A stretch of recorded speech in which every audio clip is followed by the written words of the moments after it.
আসসালামু আলাইকুম তানজিলা। আশা করি আপনি ভালো আছেন, সুস্থ আছেন। এই দোয়াটাই সবসময় করি। অনেক দিন ধরে আপনাকে খুঁজছিলাম, কিছু কথা বলার ছিল। না, এটা কোনো প্রেমের প্রস্তাব বা এই জাতীয় কোনো কথা না। শুধু কিছু কথা ছিল আমার মনে, জাস্ট এই কথাগুলো আপনার সাথে শেয়ার করার খুব ইচ্ছে ছিল আর কি। আপনার সাথে রাস্তায় দাঁড়িয়ে কথা বলার চেষ্টা করছি, যেটা আপনি পছন্দ করতেন না। সেই জন্য আমি সত্যিই আন্তরিকভাবে দুঃখিত। আমাকে ক্ষমা করে দিবেন।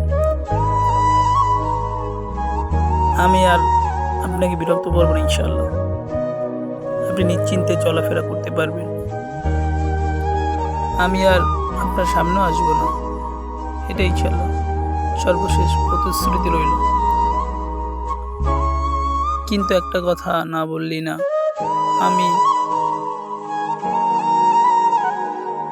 আপনি আমার কাছে এমন একজন, যাকে না দেখে একটা দিনও যেন পূর্ণ হতো না। দিন একবার হলেও দেখার ইচ্ছাটা ছিল খুব গভীর। হয়তো এই কারণেই চাকরি হওয়ার পরও ঢাকায় যায়নি। ঘন্টার পর ঘন্টা রাস্তায় দাঁড়িয়ে থাকছি শুধু একবার আপনাকে দেখবো বলে। আপনাকে পাওয়ার জন্য আমি সব কষ্ট সহ্য করতে পারতাম, যে কোনো কঠিন পথ পাড়ি দিতে পারতাম। ঈশ্বরের জন্য প্রস্তুত ছিলাম। কিন্তু হয়তো কিছু মানুষ শুধু দূর থেকে ভালোবাসার জন্য আসে, কাছে পাওয়ার জন্য না। আপনি ভালো থাকবেন, এটাই আমার দোয়া।